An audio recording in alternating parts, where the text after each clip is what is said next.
Hello, नमस्कार साथियों। स्वागत है आप सभी का हमारे बीजी क्लासेस यूट्यूब चैनल पर। तो साथियों, आज अपन पढ़ने वाले राजस्थान जीके जो चतुर्थ श्रेणी परीक्षा वो टीचर्स भर्ती परीक्षा के लिए इम्पोर्टेंट होने वाला है साथियों। तो सभी साथी जल्दी से जुड़ जाइएगा हमारे बीजी क्लासेस यूट्यूब चैनल के साथ, और जो भी सदस्य नए जुड़े हैं वो चैनल को लाइक, शेयर और सब्सक्राइब कीजिएगा साथियों। तो आज का पहला क्वेश्चन आता है साथियों, वेरी वेरी इंपॉर्टेंट क्वेश्चन है हमारा कि किसके शासनकाल में मेवाड़ की चित्रकला के इतिहास को स्वर्ण युग माना जाता है? महाराणा अमर सिंह, महाराणा जय सिंह, महाराणा कुंभा या फिर महाराणा प्रताप? तो इसका राइट आंसर क्या होगा साथियों?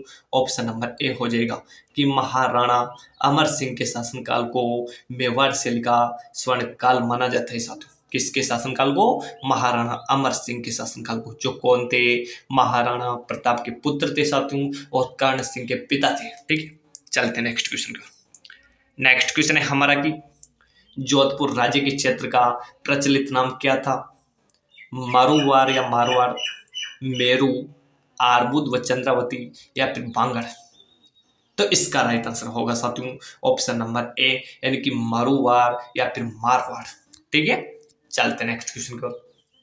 नेक्स्ट क्वेश्चन है हमारा कि अलवर, भरतपुर, धौलपुर व करौली के क्षेत्र का प्रचलित नाम क्या था? योद्धे, जांगल देश, मत्स्य क्षेत्र या फिर सुरसेन? तो इसका राइट आंसर क्या होगा साथियों? ऑप्शन नंबर सी हो जाएगा, यानी कि मत्स्य क्षेत्र।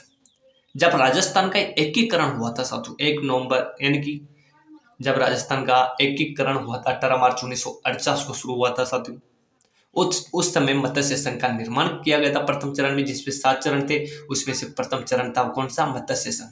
उसमें 4 जिले शामिल थे साथियों। कौन कौन से? अलवर, भरतपुर, धौलपुर व करौली, ABCD। ठीक है, तो इनको मिलाकर ही मत्स्य संघ का निर्माण किया गया था, और इस क्षेत्र का नाम मत्स्य संघ क्यों रखा गया था? क्योंकि इसका प्रचलित जो नाम था वो क्या था? मत्स्य क्षेत्र था। ठीक है, चलते नेक्स्ट क्वेश्चन का। नेक्स्ट क्वेश्चन है हमारा कि जैसलमेर के क्षेत्र का प्रचलित नाम क्या था? कोरु देश, बांगड़, गुजरातरा या फिर मांड या वल्लभ देश? तो इसका राइट आंसर होगा मांड या वल्लभ देश। जैसलमेर क्षेत्र का प्रचलित नाम क्या था? मांड या वल्लभ देश। ठीक है, चलते नेक्स्ट क्वेश्चन की ओर।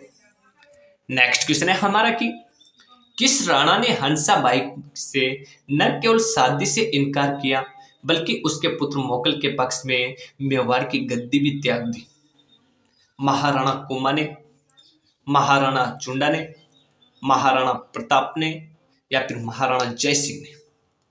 तो इसका राइट आंसर होगा साथियों महाराणा चुंडा, जिसे मेवाड़ के मारवाड़ के विष्णु पितामह के नाम से भी जाना जाता है साथियों। ठीक है, ये कौन थे? महाराणा लाखा के पुत्र थे साथियों। कौन थे? यानी कि मेवाड़ का विष्णु पितामह, मेवाड़ के विष्णु पितामह किसे जाना जाता है? कुंवर चुंडा को जाना जाता है साथियों, जो कौन थे? महाराणा लाखा के पुत्र थे साथियों, बड़े पुत्र, जो न केवल हंसाबाई यानी कि लाखा का विवाह इनके साथ हुआ था, हंसाबाई के साथ हुआ था, और इनके जो पुत्र हुआ था मोकल, वो किसका पुत्र था? हंसाबाई का पुत्र था साथियों। तो हंसाबाई के पुत्र मोकल को इन्होंने मेवाड़ की गद्दी सौंप दी थी साथियों, किसके कहने पर? महाराणा लाखा के कहने पर। ठीक है, चलते नेक्स्ट क्वेश्चन की ओर। नेक्स्ट क्वेश्चन है हमारा कि खानवा के युद्ध में कौन पराजित हुआ? तो सबसे पहले तो बताइएगा साथियों मेरे को कि खानवा का युद्ध हुआ कब था? खानवा का युद्ध कब हुआ था? तो ये हुआ था साथियों 1500, कब हुआ था? 27 को। खानवा का युद्ध कब हुआ था? 1527 को। किस किस के मध्य हुआ था? महाराणा सांगा वो बाबर के मध्य लड़ा गया था साथियों, जिसमें किसकी कौन पराजित हुआ था? महाराणा कुंभा, महाराणा प्रताप, महाराणा सांगा या फिर इनमें से कोई नहीं। तो ये लड़ा किसके बीच गया था? महाराणा सांगा और बाबर के मध्य। तो इसमें से 2 ऑप्शन में तो बाबर है नहीं, इनके मध्य तो लड़ाई नहीं गया, तो ये दोनों ऑप्शन कट गए। इसमें इनमें से कोई है नहीं, इसमें एक है केवल महाराणा सांगा। तो इसमें पराजित कौन हुआ था? महाराणा सांगा हुआ था साथियों। खानवा का युद्ध जब 1527 को लड़ा गया था, उस पर कौन पराजित हुआ था? महाराणा सांगा। ठीक है, चलते नेक्स्ट क्वेश्चन की ओर। नेक्स्ट क्वेश्चन है हमारा कि सिंधु घाटी सभ्यता से लेकर गुप्त वंश के नमूनों का संग्रह किस म्यूजियम में है? बीकानेर, अलवर, कोटा या फिर टोंक? तो इसका राइट आंसर होगा साथियों बीकानेर। क्या होगा? बीकानेर। सिंधु घाटी सभ्यता से लेकर गुप्त वंश के नमूनों का संग्रह किस म्यूजियम में रखा हुआ है साथियों? बीकानेर म्यूजियम में। ठीक है, चलते नेक्स्ट क्वेश्चन की ओर। नेक्स्ट क्वेश्चन है हमारा कि जैन श्रावक लोलक ने किस शिलालेख की स्थापना की थी? बर्ली शिलालेख की, चिरवा के शिलालेख की, बिजोलिया शिलालेख की या फिर इनमें से कोई नहीं? जैन श्रावक लोलक ने, किसने? जैन श्रावक लोलक ने किस शिलालेख की स्थापना की थी साथियों? ये बिजोलिया शिलालेख की स्थापना की थी। किसकी स्थापना की थी? बिजोलिया शिलालेख की। किसने की थी? जैन श्रावक लोलक ने की थी साथियों। ठीक है, चलते नेक्स्ट क्वेश्चन की ओर। नेक्स्ट क्वेश्चन है हमारा कि पाली, नागौर, सिक्कर व झुंझुनू का कुछ भाग के क्षेत्र का प्रचलित नाम क्या था? गुजरातरा, बांगड़, कोरुदेश या फिर गौडवाड? तो इसका राइट आंसर क्या होगा साथियों? बांगड़ हो जाएगा साथियों। पाली, नागौर, सिक्कर व झुंझुनू के जो कुछ क्षेत्र है उसको क्या कहा जाता है साथियों? बांगड़ कहा जाता है। क्या कहा जाता है? बांगड़। ठीक है, चलते नेक्स्ट क्वेश्चन का। नेक्स्ट क्वेश्चन है हमारा कि राजस्थान में लगभग 1800 गुप्तकालीन सिक्के कहां पर मिले हैं? विराटनगर, बयाना, बीनमाल या फिर गणेश्वर? तो इसका राइट आंसर क्या होगा साथियों? ऑप्शन नंबर बी हो जाएगा, बयाना। बयाना कहां पे है? भरतपुर में है साथियों, जहां पर लगभग 1800 गुप्तकालीन सिक्के प्राप्त हुए हैं साथियों। ठीक है, और बात करते हैं विराटनगर, जो कहां पर है? वर्तमान जो जिला बना है कोटपुतली बरवाड़, उसमें आता है साथियों। पहले जयपुर में आता था, लेकिन अभी वर्तमान में कोटपुतली बरवाड़ जिले में आता है, जहां पर बौद्धकालीन सिक्के प्राप्त हुए साथियों। बौद्धकालीन मुद्राएं कहां पर प्राप्त हुई है? विराटनगर, जयपुर में। ठीक है, चलते नेक्स्ट क्वेश्चन है हमारा कि सर्रा और तीव्रता रोग संबंधित है भैंस में, सुअर से, बकरी से या फिर ऊंट से? तो इसका राइट आंसर क्या होगा साथियों? सुअर से। सर्रा तीव्रता रोग किससे संबंधित है साथियों? सुअर से संबंधित है। ठीक है, चलते नेक्स्ट क्वेश्चन की ओर। नेक्स्ट क्वेश्चन है हमारा कि लोक देवता जिसका मुख्य मंदिर लूनी नदी के किनारे स्थित है? तेजाजी, पाबूजी, मेहाजी या फिर मलिनाथ जी? तो इसका राइट आंसर क्या होगा साथियों? मलिनाथ जी, जिनका मंदिर कहां पर बना हुआ है? तिलवाड़ा, बालोतरा जिले में बना हुआ है साथियों। वर्तमान में जो बालोतरा जिला है वहां पर बना हुआ है साथियों। कौन से जिले में? तिलवाड़ा, बालोतरा में। कौन सी नदी के किनारे? लूनी नदी के किनारे बना हुआ है साथियों। ठीक है, चलते नेक्स्ट क्वेश्चन का। नेक्स्ट क्वेश्चन है हमारा कि अकबर के नवरत्नों में राजपूताना में के कौन से कवि थे? अकबर के जो नवरत्न थे साथियों, उनमें से राजपूताना के कौन से कवि थे? चंद्रबरदाई, जयानक, अबुल फजल या फिर सूर्यमल मिश्र? तो इसका राइट आंसर क्या होगा कि अकबर के नवरत्नों में राजपूताना के कौन से कवि थे? तो ऑप्शन नंबर सी इसका राइट आंसर होगा कि अबुल फजल। कौन थे? अबुल फजल थे साथियों। ठीक है, चलते नेक्स्ट क्वेश्चन का। नेक्स्ट क्वेश्चन है हमारा कि किस चौहान शासक ने अजमेर को सबसे पहले अपनी राजधानी बनाया था? बिसलदेव चतुर्थ, पृथ्वीराज तृतीय, आर्यराज या फिर मूलराज प्रथम? किस चौहान शासक ने अजमेर को सबसे पहले अपनी राजधानी बनाया था? तो इसका राइट आंसर होगा साथियों अजयराज, जिन्होंने 1113 ईस्वी में अजमेर नगर की स्थापना की थी और अजमेर को अपनी राजधानी बनाया था साथियों। ठीक है, चलते नेक्स्ट क्वेश्चन की ओर। नेक्स्ट क्वेश्चन है हमारा कि राजस्थान के अजमेर का प्राचीन नाम क्या था? सत्यपुर, कोकण तीर्थ, श्रीपंथ या फिर अजमेरू? तो इसका राइट आंसर क्या होगा? ऑप्शन नंबर डी हो जाएगा कि अजमेर का प्राचीन नाम क्या था साथियों? अजमेरू था। क्या था अजमेर का प्राचीन नाम? अजमेरू। ठीक है, चलते नेक्स्ट क्वेश्चन की ओर। नेक्स्ट क्वेश्चन है हमारा कि पृथ्वीराज रासो के अनुसार राजपूतों की उत्पत्ति कहां से हुई है? अग्निकुंड से, सूर्य से, आकाश से या फिर चंद्रमा से? पृथ्वीराज रासो के अनुसार राजपूतों की उत्पत्ति कहाँ से हुई है? तो इसका राइट आंसर क्या होगा साथियों? अग्निकुंड हो जाएगा। क्या हो जाएगा साथियों? अग्निकुंड हो जाएगा कि पृथ्वीराज रासो के अनुसार राजपूतों की उत्पत्ति कहाँ से हुई थी? अग्निकुंड से हुई थी साथियों। कहाँ से? अग्निकुंड से। ठीक है। पृथ्वीराज रासो ग्रंथ किसने लिखा था साथियों? चंद्रप्रदाय ने लिखा था। किसने लिखा था? कवि चंद्रप्रदाय ने। ठीक है, चलते नेक्स्ट क्वेश्चन का। नेक्स्ट क्वेश्चन है हमारा कि महाराणा की नीति क्या थी?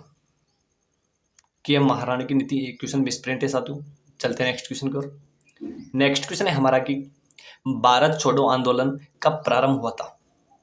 9 अगस्त 1941 को, 9 अगस्त 1943 को, 9 अगस्त 1942 को, या फिर 9 अगस्त 1940 को।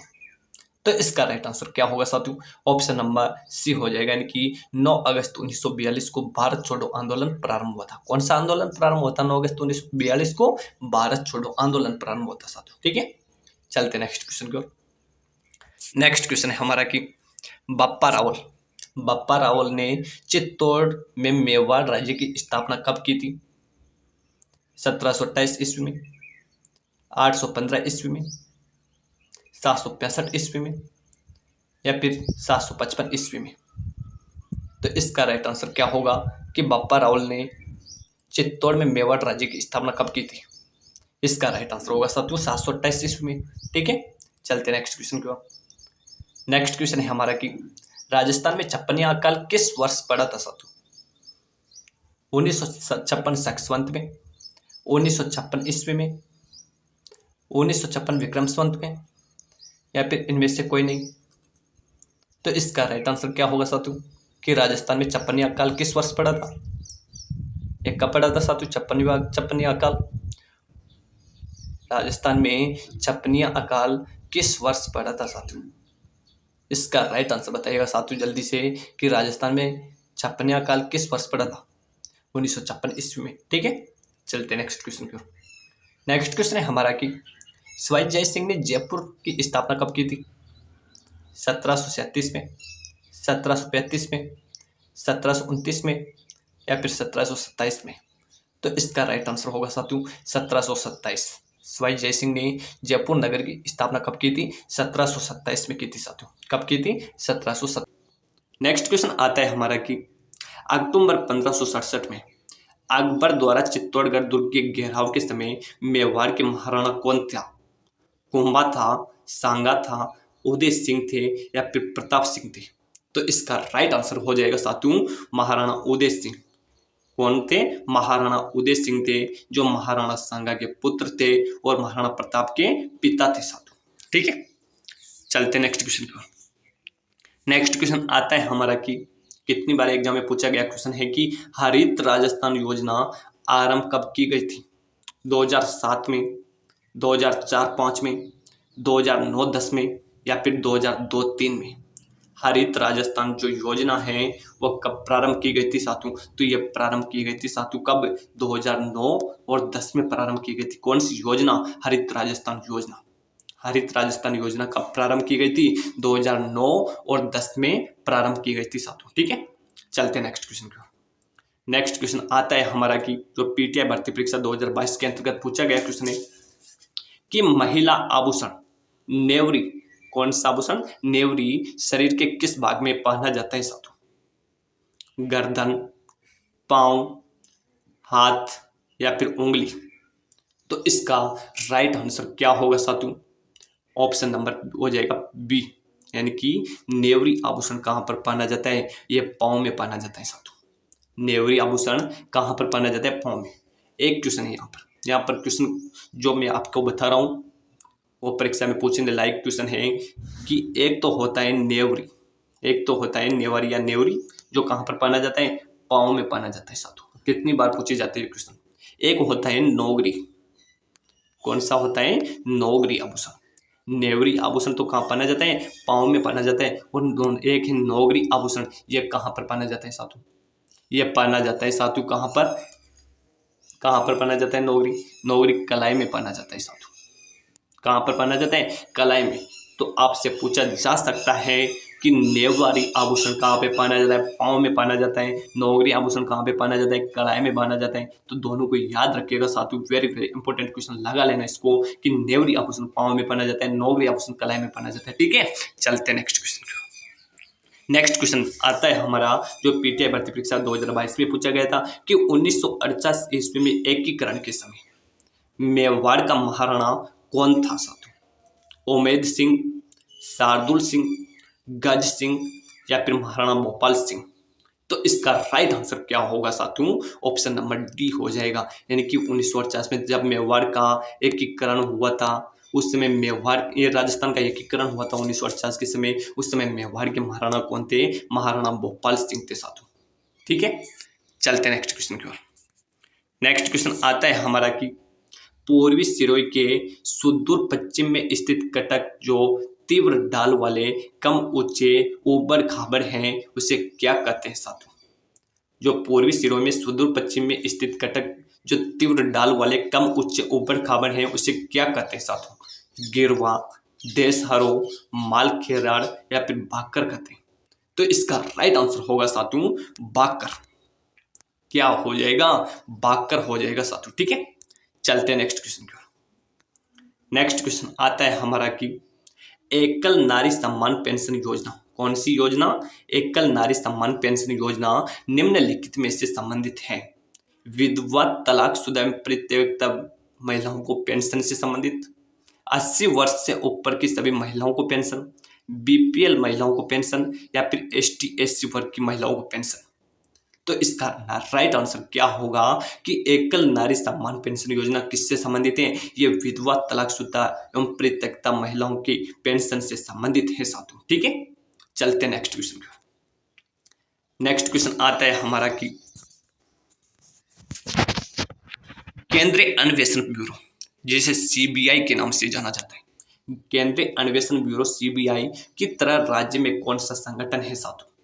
FBI है, SBI है, भ्रष्टाचार निरोधक विभाग है या फिर राज्य खुफिया विभाग है? तो इसका राइट आंसर क्या होगा साथियों? ऑप्शन नंबर सी हो जाएगा। यानी कि केंद्रीय अन्वेषण ब्यूरो की तरह राज्य में कौन सा संगठन है? भ्रष्टाचार निरोधक विभाग है साथियों। कौन सा है? भ्रष्टाचार निरोधक विभाग। ठीक है, चलते नेक्स्ट क्वेश्चन की ओर। नेक्स्ट क्वेश्चन आता है हमारा कि राजस्थान राज्य में कृषि गणना 2015-16 के अनुसार कुल महिला प्रचलित भूमि जुतों की संख्या कितनी है साथियों? 7.75 लाख, 16.55 लाख, 18.88 लाख या फिर 10.50 लाख? तो इसका राइट आंसर होगा साथियों 7.75 लाख। ऑप्शन नंबर ए हो जाएगा। ठीक है, चलते नेक्स्ट क्वेश्चन की। नेक्स्ट क्वेश्चन आता है हमारा कि मुख्यमंत्री बीज स्वावलंबन योजना राजस्थान में 2018-19 के अंतर्गत निम्न में लागू की गई? कोटा, भीलवाड़ा एवं उदयपुर जिलों में, राजस्थान के 10 कृषि जलवायु क्षेत्रों में, अलवर, भरतपुर एवं गंगानगर जिले में या फिर मध्यवर्ती अरावली पर्वतीय क्षेत्र में? यानी कि मुख्यमंत्री बीज स्वावलंबन जो योजना है वो 2018-19 के अंतर्गत लागू की गई थी। वो कहाँ कहाँ पर लागू की गई थी? तो ये राजस्थान के 10 कृषि जलवायु क्षेत्रों में लागू की गई थी साथियों। राजस्थान में 10 कृषि जलवायु क्षेत्र। आपसे कितनी बार पूछा जा सकता है कि राजस्थान में कृषि जलवायु क्षेत्र कितने हैं? तो 10 हैं साथियों। और इन 10 कृषि जलवायु क्षेत्र के अंतर्गत मुख्यमंत्री बीज स्वावलंबन योजना प्रारंभ की गई थी साथियों। ठीक है, चलते हैं नेक्स्ट क्वेश्चन। नेक्स्ट क्वेश्चन आता है हमारा कि राज्य में किस जिले में बकरियों की संख्या सर्वाधिक है? जोधपुर, नागौर, जैसलमेर या फिर बाड़मेर? तो इसका राइट आंसर क्या होगा? बस से भर मिल जाएगा। यानी कि बाड़मेर में सर्वाधिक बकरियां निवास करती हैं। ठीक है, चलते हैं नेक्स्ट क्वेश्चन की। नेक्स्ट क्वेश्चन आता है हमारा कि श्री मोतीलाल तेजावत द्वारा एक की आंदोलन की शुरुआत कहाँ से की गई साथियों? यानी कि इससे यह तय हो गया कि एक की आंदोलन की शुरुआत किसने की थी या फिर एक की आंदोलन किसने चलाया था। कितनी बार पूछा जा सकते हैं आपसे क्वेश्चन कि एक की आंदोलन किसने चलाया था? मोतीलाल तेजावत ने चलाया था साथियों। एक की आंदोलन किसने चलाया था? मोतीलाल तेजावत ने चलाया था। लेकिन इनकी शुरुआत कहाँ से हुई थी साथियों? उदयपुर से, नीमड़ा से, डूंगरपुर से या फिर मातृकुंडिया से? तो इसका राइट आंसर क्या होगा साथियों? ऑप्शन नंबर डी हो जाएगा। यानी कि मातृकुंडिया, चित्तौड़ से एक की आंदोलन की शुरुआत हुई थी जो किसने चलाया था साथियों? मोतीलाल तेजावत ने चलाया था। यानी कि मोतीलाल तेजावत ने एक ही आंदोलन की शुरुआत कहां से की थी? मात्र कुंडिया चित्तौड़ से। कहां से? मात्र कुंडिया चित्तौड़ से मोतीलाल तेजावत ने एक ही आंदोलन की शुरुआत की थी साथियों। ठीक है, चलते नेक्स्ट क्वेश्चन की ओर। नेक्स्ट क्वेश्चन आता है हमारा कि मावठ से लाभान्वित न होने वाली फसल कौन सी है? गेहूं, मक्का, सरसों या फिर जौ? तो इसका राइट आंसर क्या होगा साथियों? मक्का, जो खरीफ की फसल है साथियों। बाकी सभी रबी की फसल हैं जो मावठ से लाभान्वित होती हैं साथियों। ठीक है, चलते नेक्स्ट क्वेश्चन की। नेक्स्ट क्वेश्चन आता है हमारा कि साधु सीताराम दास द्वारा किस कृषक आंदोलन से संबंधित थे? साधु सीताराम दास किस कृषक आंदोलन से संबंधित थे? बिजोलिया, सिक्कर, बूंदी या फिर शेखावाटी? तो इसका राइट आंसर क्या होगा साथियों? बिजोलिया किसान आंदोलन से संबंधित थे। कौन? साधु सीताराम दास, जो सर्वाधिक लंबे समय तक चलने वाला किसान आंदोलन है, जो 1897 ईस्वी में प्रारंभ हुआ था साथियों। ठीक है, चलते नेक्स्ट क्वेश्चन की ओर। नेक्स्ट क्वेश्चन आता है हमारा कि लोक नृत्य वालर राजस्थान के किस समुदाय से संबंधित है साथियों? गरासिया, बील, सहरिया या फिर मीणा? तो इसका राइट आंसर क्या होगा? गरासिया जनजाति से संबंधित है। कौन सा नृत्य? वालर नृत्य। वालर नृत्य गरासिया जनजाति से संबंधित है, जो बिना वाद्य यंत्र के किया जाने वाला नृत्य है साथियों। कौन सा नृत्य है ये? बिना वाद्य यंत्र के किया जाने वाला नृत्य है। कौन सा? वालर नृत्य। कितनी बार एग्जाम में क्वेश्चन पूछा जाता है कि बिना किसी वाद्य यंत्र के किया जाने वाला नृत्य कौन सा है? वालर नृत्य है, जो गरासियों का प्रसिद्ध है साथियों। गरासिया सर्वाधिक गांव पर रहते हैं, सिरोही में निवास करते हैं साथियों। ठीक है, चलते हैं नेक्स्ट क्वेश्चन। नेक्स्ट क्वेश्चन आता है हमारा कि मामा देव कुंड कहां पर स्थित है? सोनारगढ़, कोमलगढ़, जयगढ़ या फिर जूनागढ़? मामा देव कुंड कहां पर स्थित है? इसका राइट आंसर होगा साथियों कोमलगढ़ में। मामा देव कुंड पूछा जाए आपसे, कुंड तो कुंड से क से कोमलगढ़ हो जाएगा साथियों। क्या हो जाएगा? कोमलगढ़। और आपसे मंदिर पूछा जाए कि मामा देव के जो मंदिर है वो कहां पर स्थित है, तो मंदिर कहां पर है? अटरू बारा में स्थित है साथियों। कहां पर स्थित है? अटरू बारा में। मामा देव कुंड कहां पर है? कोमलगढ़। मामा देव मंदिर कहां पर है? अटरू बारा। तो याद रखिएगा साथियों दोनों क्वेश्चंस को कि मामा देव कुंड कोमलगढ़ राजसमंद में, मामा देव मंदिर अटरू बारा में। ठीक है, चलते नेक्स्ट क्वेश्चन की ओर। तो आज की इस छोटी सी क्लास का यहीं पे समापन करते हैं साथियों। मिलते हैं नेक्स्ट क्लास में, तब तक के लिए आप बने रहिएगा हमारे बीजी क्लासेस यूट्यूब चैनल के साथ। और जिसने अभी तक चैनल को सब्सक्राइब नहीं किया है वो चैनल को सब्सक्राइब कीजिएगा और वीडियो को अपने दोस्तों और परिवार के लिए शेयर जरूर कीजिएगा साथियों, और लाइक जरूर कीजिएगा साथियों। ठीक है, मिलते हैं नेक्स्ट क्लास में।